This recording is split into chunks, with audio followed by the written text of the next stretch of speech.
Welcome to Leading with Purpose, the podcast that's dedicated to helping you become the leader you aspire to be. Join us on a journey of self-discovery, empowerment, and inspiration as we explore the world of leadership and personal growth. In each episode, we will explore the art and science of effective leadership, bringing you insights, stories, and strategies from experts and thought leaders across various industries. And now your hosts, Dawn Marie Bornhammer, Maisha B. Hoy, Janelle E. Taylor, and Dr. Sharon H. Porter. Welcome to Leading with Purpose, the podcast that's dedicated to helping you become the leader you aspire to be as you lead, empower, inspire, and achieve. I am Dr. Sharon H. Porter, Editor-in-Chief of Vision and Purpose Lifestyle Magazine. I am Janelle E. Taylor, Founder and CEO of the JTOA Corporation, where we optimize people, performance, and products. Hello, everyone. I'm Maisha Hoy, CEO of BSHG, which manages and markets MaishaLemonadeStand.com, QBOB.com, and CustomFirstMarketing.com. And I'm Dawn Bornhammer, the Founder and Chief Impact Officer of Mission Inspired Consulting. And we are super elated to welcome Dr. Kim Nichols as our guest for this episode. Dr. Nichols completed residency in anesthesiology and a fellowship in pain management, after which she has worked in both academic and private practice medical settings. She is an award-winning educator, and she has spoken regionally as well as nationally on creating cultures of belonging in work and educational environments, the importance of mentorship and sponsorship, and promoting cultures of feedback. Please help me welcome Dr. Kimberly Nichols. Welcome. Thank you so much for the opportunity to be on this podcast.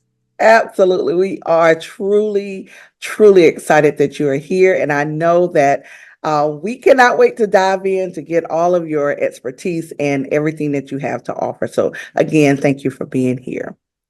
And so I'm actually going to start with my first question. I really want to know about the sponsorship and mentorship. That's one of the things that you speak on. And we know that sponsorship and mentorship both are very crucial to succession planning in any organization. Can you talk to us just a little bit about how sponsorship and mentorship works in the medical field, and how is it evolving, and what do you see for it within the next 10 years? I love this question, and I appreciate the opportunity to speak on it. I think sponsorship is one of the things that people are just now learning about. I think a lot of people have heard of the word mentorship. Again, sponsorship is one of the things that people are just now learning about. Sponsorship is one of the things where you use your platform and your social capital, for instance, to advance other people. So a mentor is someone who typically uses your life experience or your professional experience to, provide advice to other people who might be a little bit more junior to you.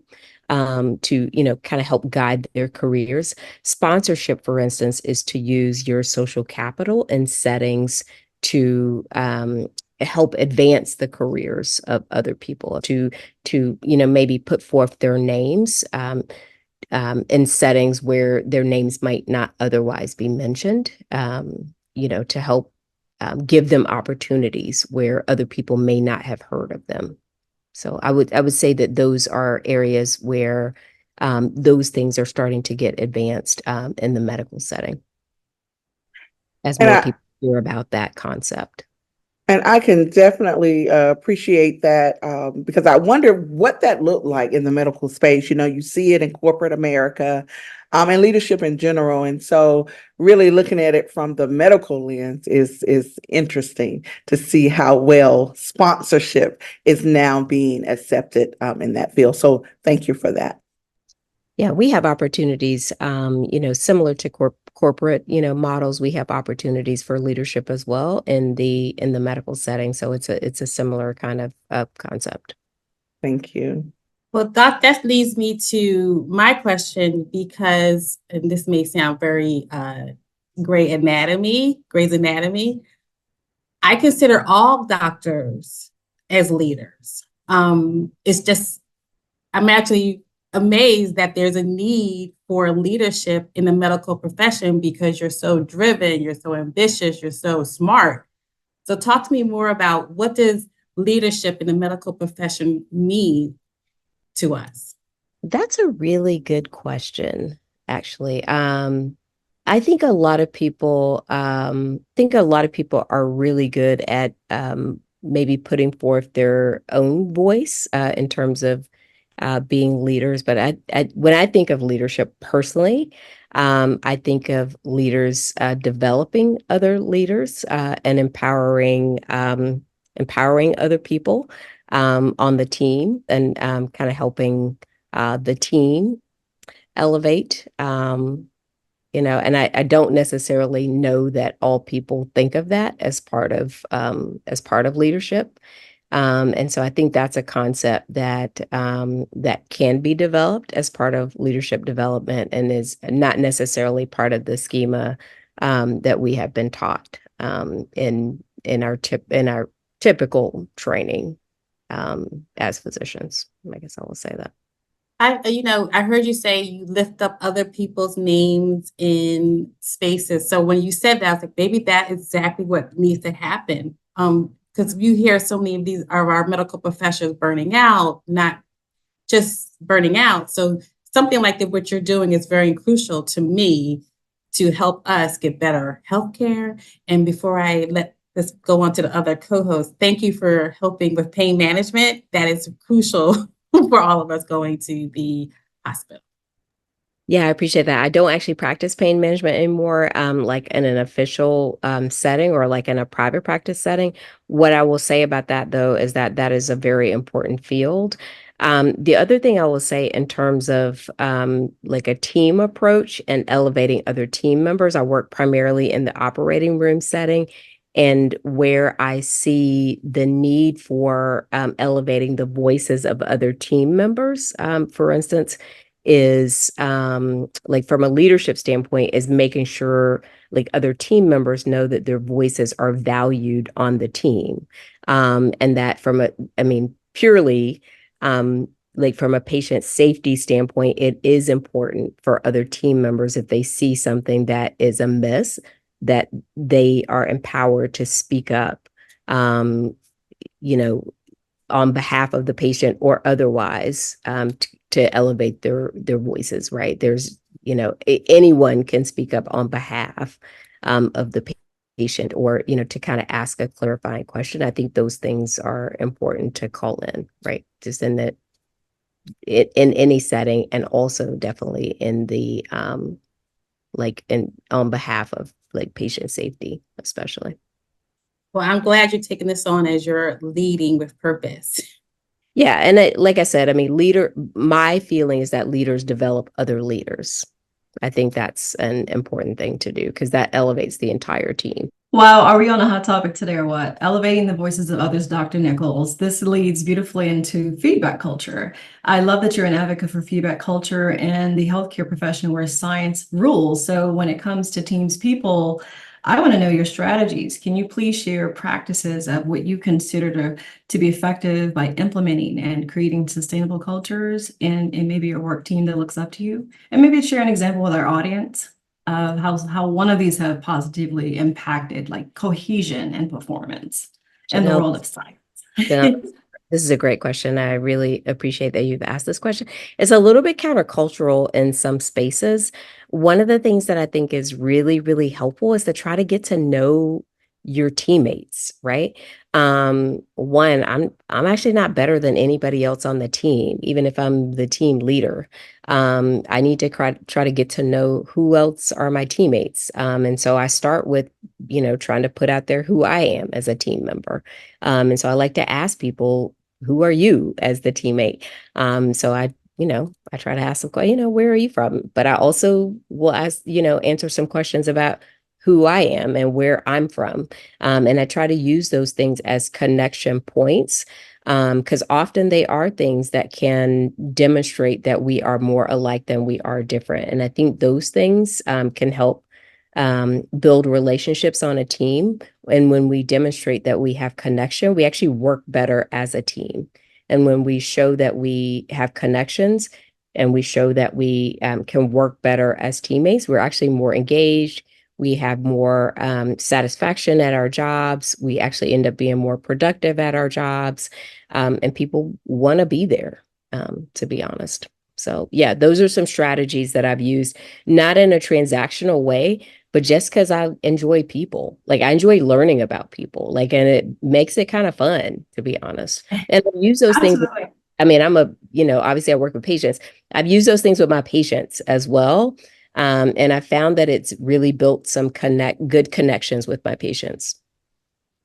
Dr. Nichols, to your point, one of my favorite quotes is, it's more important not to be the smartest person in the room, but to contribute. And through feedback, you just gave some amazing examples. Everyone's contributions makes the room smarter. So thank you so much for that. Cohesion is important in teams. I actually love that. I just want to follow up on that. You don't want to be the smartest person in the room, because if you're the smartest person in the room, you don't learn anything. Like, what do you learn from that? And you always want to be learning something like every day. Like, I think it's Absolutely. as a person, you want to learn something new every day. You want to be learning and growing as a person. Absolutely. We got to be open and receptive for sure. That's how we learn. So, Dr. Nichols, I want to chat a little bit about the interpersonal communication skills of the medical professionals and then the care team that you're describing, right? And I don't know that everybody knows that languaging, but essentially the people that are your surrounding that are all responsible for the care of an individual patient. And so communicating amongst the team is, as you're saying, crucial and important for the safety of that patient.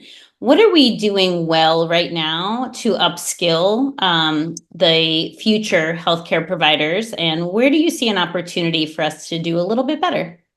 This is a really good question. I think one thing that we're doing well in terms of what we're doing well in terms of interpersonal relationships and things that we're teaching our learners is we're actually teaching our learners to meet the patients where they are. And so I used to be a classroom teacher, and one of the classes that I taught my learners was in a class in our institution, it was called patient-centered care. And so it was our doctoring course. And what I appreciated about it was I had been a patient. And so I kind of taught, like, I didn't tell my learners this, but I taught from the lens of having been a patient and like what I experienced having been a patient and what I wish that people had used with me, because I didn't tell them that I was a physician because I didn't think it mattered, to be quite honest, right? Like I was there to be the patient. It wasn't important that I was a physician. And so I think that you want to, use plain language with people, and you want to verify that people understood the message that you conveyed to them. That's important. You also want to make sure that you got the information, like all the information that you needed to get from them, and that there wasn't anything else that you needed to get from them to deliver the best care for them. Like those types of things I think are important, that you delivered like care that I think is culturally competent for that patient. Like all those things I think are crucially important. So I think we do a good job of that. I will say, at least in my institution, I think we do a good job of like encouraging our learners to think about things from that lens. What can we do differently? Could we always do more? Sure, we could always do more. This gets us back to, do we have to be the smartest person in the room? I don't know that we always have to be, do we have to use big words to get the point across? I don't know that we always have to use big words to get the point across, right? Like, again, we need to use the words that convey the message in a manner that the patient can understand the message, because we want to make sure the patient is able to do what we're asking them to do in a manner that they're able to do it, that is feasible in their context, right? Like you got to understand the context in which the patient lives also. Yeah, Yeah. and I think there's an opportunity for that to be modeled and mirrored and, demonstrated for individuals in that care team, in that group of individuals that are responsible for the safety of that individual patient. Making sure that the nurse and the nurse practitioner and the tech and everyone, has an opportunity to feel seen and heard in that experience, but also to add their contribution and know that their voice was valued. So kind of weaving back some of the things that you said earlier, but also the opportunity for those individuals that are more senior or that have more experience to model those behaviors, model that languaging, modeling, building rapport, modeling some of those aspects that improve the patient experience so that they can feel comfortable, that they understand and that they're receiving care from a team that works collaboratively together in their best interest.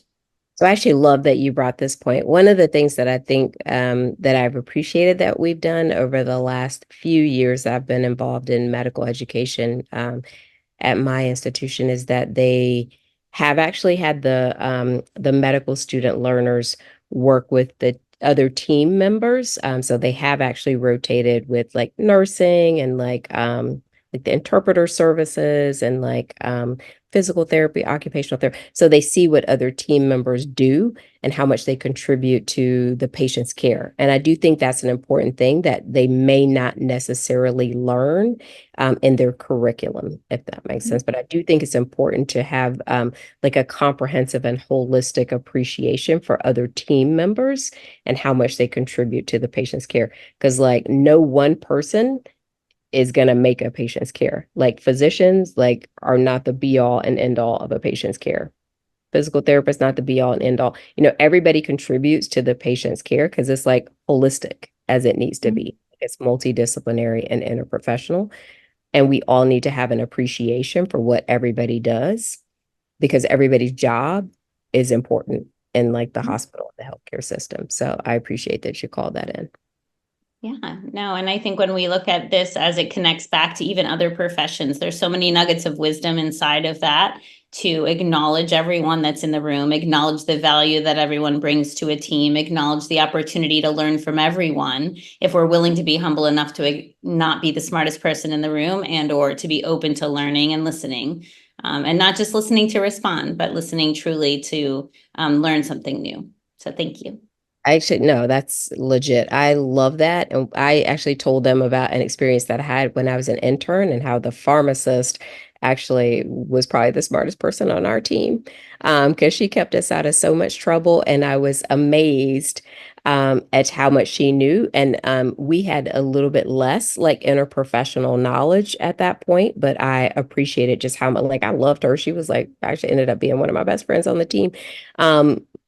But that was like the beginnings of my interprofessional education at that point. And so I was kind of telling like my student learners like how much you can learn from like the other people like who are professionals like kind of in the patient's care and how that's important to kind of be mindful of the skill set they bring to the table. Yeah. So thank you. Oh, Dr. Nichols, I would love to know about your podcast and also your contribution in the Chronicles of Women in White Coats. So please share with us about those two adventures. Thank you so much. I was actually a guest podcast host on their podcast, actually, and I interviewed just one of my co-authors who was a dentist, and she was talking about her practice, her dentistry practice, and how she got started there, as well as one of our award winners, our nominees for being the Physician of the Year, essentially. But yeah, we were just talking about women of impact, physician women of impact. And as far as my chapters go, I talked a lot about my experience looking for a job after training, which was interesting. After being like a good student, a good medical student, a good resident, a good fellow, dutiful trainee after all of those things and having some challenges looking for a job. surprisingly, after all of those things. And yeah, some of the challenges that I faced being an early physician. Yeah, early physician. And I'm glad that you mentioned the challenges. I do a Women Who Lead series, and one of the one is Women Who Lead in Medicine, and that was the number one thing that I wanted to make sure the authors really focused on is not necessarily the challenges, but how they navigated through the challenges, right? Because we know there are going to be barriers and obstacles. And I think those who aspire to do what you're doing need to know that there are going to be challenges. It's not going to be easy. And you just mentioned even finding a job after you finished all of that was one of the challenges. So I can very much appreciate that, the vulnerability of that, because I think that's a crucial part of helping the next one is to make sure the challenges are mentioned. Yeah, I'm relatively open about it. I talk a little bit about, or I use narrative leadership actually in some of my talks, and I talk about actually the first job that I was able to get after training, which wasn't necessarily the job that I was seeking. It was the job that I got, however, and I made the best of that experience, and it ended up being a job that I actually really liked, to be fair.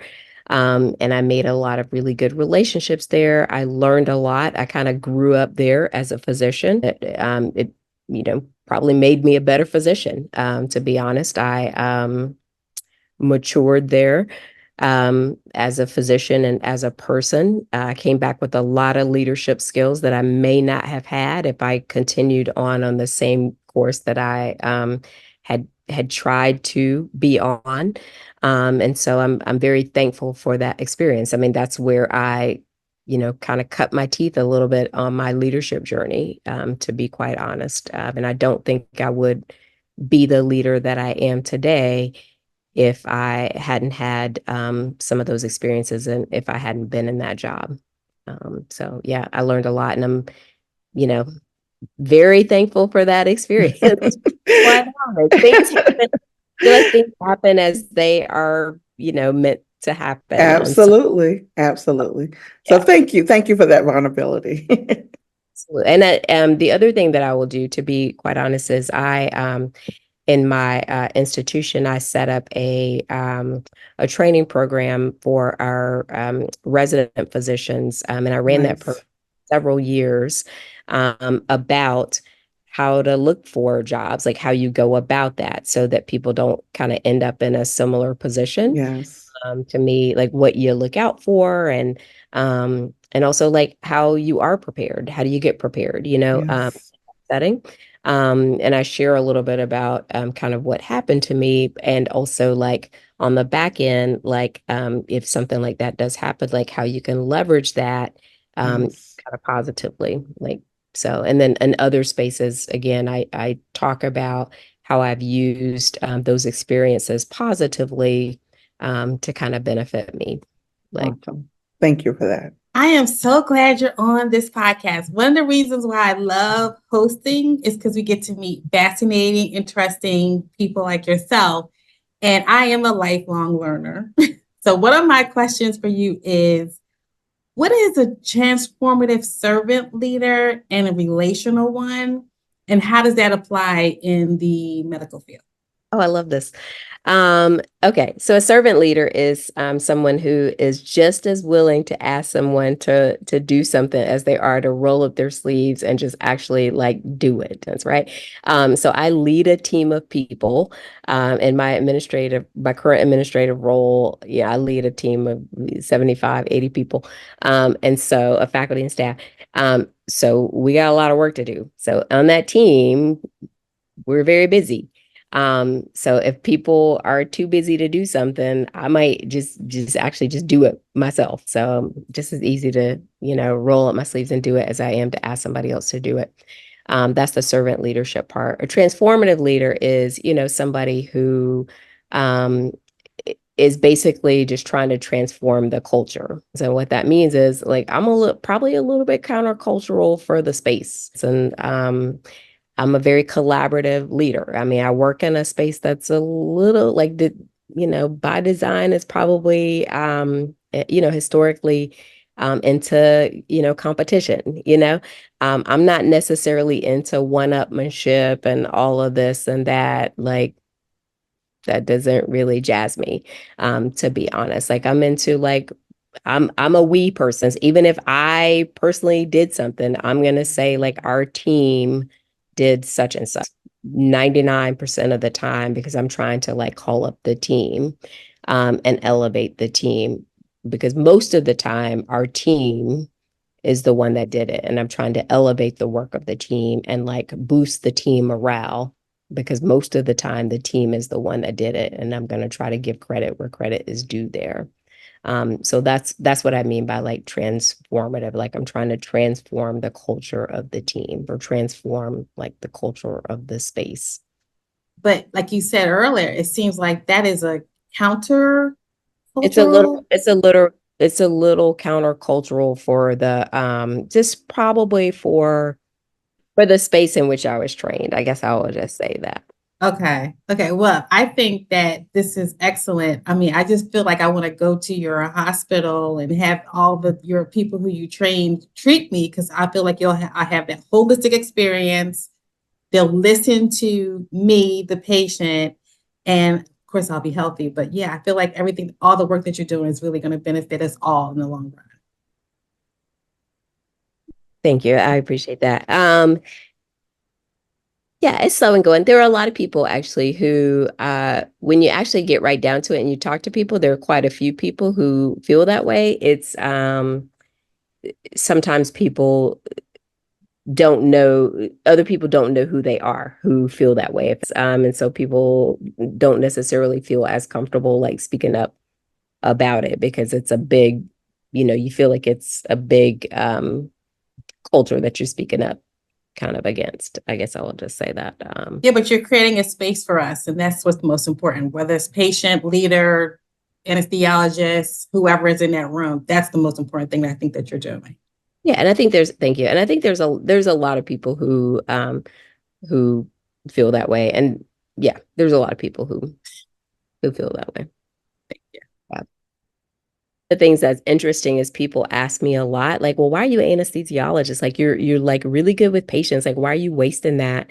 Why are you wasting that on anesthesiology? And I'm like, you actually have to be really good at talking to patients if you're an anesthesiologist. If you're doing it right, you actually have to be really good because you have a very short amount of time to win the patient's trust before you go to the operating room, like very short amount of time to win the patient's trust. So you have to have good interpersonal skills, to win the patient's trust. So you have to be very relational. You're the last person they see. So you have to be very good at building connections. I try to be very good at building connections and building rapport with patients. But it's also like really fun for me to do that. Like I love talking to patients. I had the best time. I had the best time with patients. Yes. Well, I absolutely love that. And calling all the status quo challengers, Dr. Nichols, out of all the leveraging, the leadership, and the amazing works that you've done in Chronicles, I want to talk about the shapeshifters and adapting to change. As an anesthesiologist, how do you constantly, and this is the medical field specifically, adapt to and ensure your team is prepared for changes in clinical operations? Some things change and it's not always smooth going. So I like to talk about the good, the bad, and the ugly in the industry.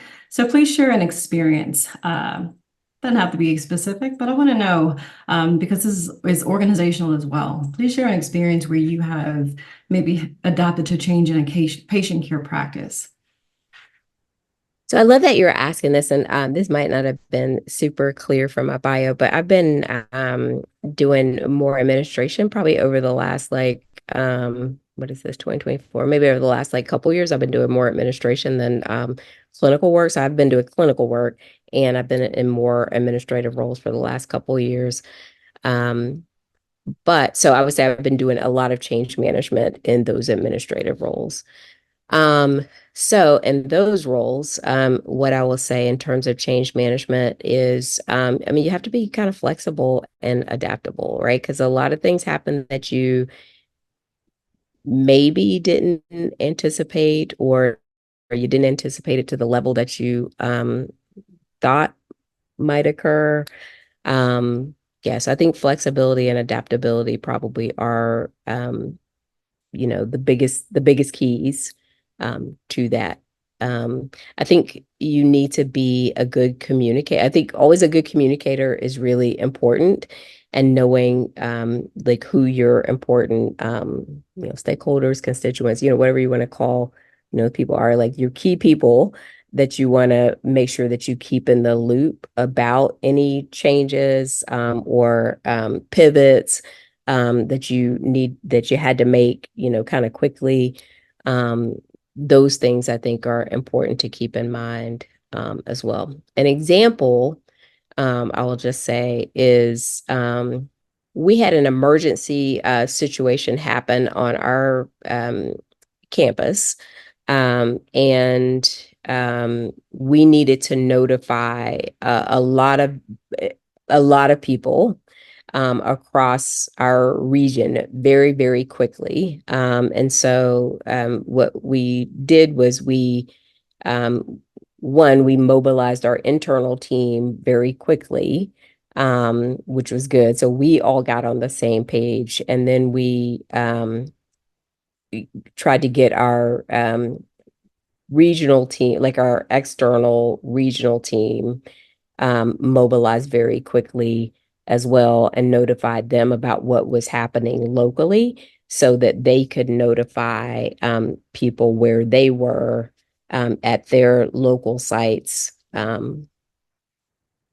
like also very quickly, so that everybody was on the loop, and in the loop, and had a shared understanding about what was going on and what the next steps would be. I don't know if that like answered your question, but in terms of like change management, that was a new process for us because we'd never faced a situation like that before. But what it led to was a new process in an emergency situation that none of us thought we'd ever face. I guess I would say that. Which was good in the sense that we created a process in the case that we would ever face something like that again. So now we have Yes. that process in place. In fact, we've like, kind of reported on, like we did a presentation on it, like here's what you do if you're ever in a situation like that again. Outstanding. That's Um, outstanding, Nichols, but we because that's mobilized how very, they're created. Would you agree? say that one more time. I'm sorry. You agree that sometimes that's how processes are created by experience, That is how outcome. processes are created. And I will say one thing that really helped us was the relationships that we had with those people allowed us to mobilize us and them very quickly. That was Yes. very helpful in that setting because it was an emergency setting, and we needed to get information to all of us very, very quickly. That's outstanding. And the stakeholders yet feel insured and assured as a patient myself, just going to the hospital, having a cesarean. Anesthesiologists are my best friend because that's probably taught them to death. So thank you for your service and all that you do. And I'm just in admiration. You are an African American woman. I don't meet a lot of African American women in the medical and history profession. So I'm just really appreciative of this conversation today. Thank you. So I wanted to pivot a little bit and talk about your keynotes. So I know that you are invited to often keynote at various types of events, and one of your keynotes focuses on the power of curiosity, both staying curious with your colleagues as well as with employees. I'd love to hear a little bit about that message, what made that message come through for you as something powerful to share with your audiences, and perhaps what we can learn a little bit about what your message is meant to teach us. Yeah, I think that's great. I mean, one of the things I used in one of my recent keynotes has to do with, honestly, it had to do with healthcare workers and, some of honestly, the moral injury, burnout, you know, PTSD, trauma response that people had after the COVID pandemic, and also just being mindful that people had some of these experiences before the COVID pandemic, to be honest, but like what was below the iceberg? I mean, these were all the things that we were seeing like above the surface, but what was below the surface, like, if that makes sense. And that's where the curiosity comes into play, is like, who are these people like below the surface? And this is where the, you know, like, how's it going, Kim? Like, where are you coming from? Like, I like to ask my patients, like, where are you all coming from today? And that's a really superficial question, and also a point of beginning to form a connection with people, and like me demonstrating, oh, I know where such and such is, and like kind of again opening the door of like building a connection, and like me kind of sharing a part of myself with them to show like I see you, because that's a lot of what it is like showing people that you see them, you value them as a person and not just as a worker. Because that's a lot of what it is. Like, people want to be seen and like recognized and valued, not just as workers, but as people. Like, that's just at base level.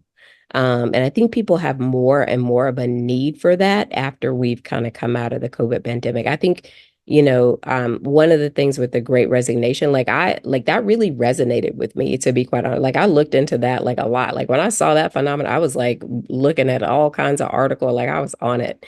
If that makes, I was fascinated by Harvard Business Review, Forbes, like I was into it. Like looking into like what is fueling this? And it was a lot of like people were just not having it, to be quite honest. People realized that they had options. Like, they didn't have to put up with like stuff that they were putting up with, at their jobs, right? And a lot of it was low-hanging fruit, to be honest, right? Like, it was like just easy things that you can do with people, just to demonstrate that, people are valued. And so those are some things that I try to focus on in my, keynote talks. Just easy things that you can do with people that, to me seem obvious. I mean, they may not be, but yeah, that's what I would say. Yeah, some of them seem very simple, right? But in theory, but not necessarily in practice. And so by sharing them and using your voice to share them, you're making them actionable and more accessible. And hopefully people will pick up on that. In addition, one of the things that you said I think is interesting is really just the human side of things, right? A question can seem very basic, but your willingness to ask the question and wait long enough to hear the answer, demonstrating that you care enough to know the answer. I often use the phrase like, how are you? Now, how is your human, right? Before we get into whatever else we have to talk about, like, how is your human, right? You are bringing your whole self, hopefully, to work if you feel safe enough to do so. And when you are there, how are you? And is there something that I can do to support you? As you ask more and more of people, especially in the medical field, that is where I believe some of the byproduct of the pandemic came with some of the people leaving the profession, is simply they didn't feel seen and valued and they were tired. And when we bring all of that to work, it's hard to carry, right? And so at some point, people were making what self-honoring decisions or making a choice to take a step back. And so in order for us to build up every profession again that had been impacted, I think it's an opportunity for leaders to step up and make sure that they're listening and that people are feeling seen. So thank you for that. No, 100%. And I talk a lot about, things that people can do at an organizational level, like at a leadership level, and also like what can people do at an individual level, like at a person to person level, like at a colleague level, like, what can I do as a colleague, like for someone, 100%. But yeah, I talk a lot about psychological safety, like what that looks like from a practical lens. I talk about what it means to like bring someone's like whole self to work. I talk a lot about what does it mean to like create an inclusive culture, or to create a culture where people feel like they can belong. Like, I think those things are important, or create spaces where people can belong. Yeah, I think those things are important, because like they're not necessarily things that people think about like on a typical day, but often I mean, for me, I think there are things that are relatively not that difficult to create in a space if you practice some intentionality around it. Yeah, it takes willingness and intention for sure. Thank you. Ongoing. Dr. Nichols, we want to say thank you. Thank you for allowing us an opportunity to have a glimpse in your medical world, to discuss your passion, your purpose, all of the great things that you've done today. We do want to allow you this space to share where individuals can connect with you or contact you should they have further questions. Thank you so much. I appreciate this opportunity. You all can connect with me at Kim Nichols, MD, MBA, FASA at LinkedIn. Thank you so much. Absolutely. Thank you again. And to our viewers as well, we want to thank you. We want to thank you for joining us for another episode of Leading with Purpose. Again, I am Dr. Sharon H. Porter. I am Maisha Bihoy. I am Janelle E. Taylor. And I'm Dawn Bornheimer. As you navigate your leadership journey, remember that leading with purpose is not just a philosophy, but a commitment to leading with impact. If you enjoyed today's episode, please share it with your network, and don't forget to subscribe so you will never miss an opportunity to explore the intersection of leadership and purpose. And remember, continue to lead, empower, inspire, and achieve. And until next time, lead with passion, lead with positive intention, and by all means, continue to lead with purpose. Thank you for joining the Leading with Purpose podcast. Please join us every Monday for a new episode.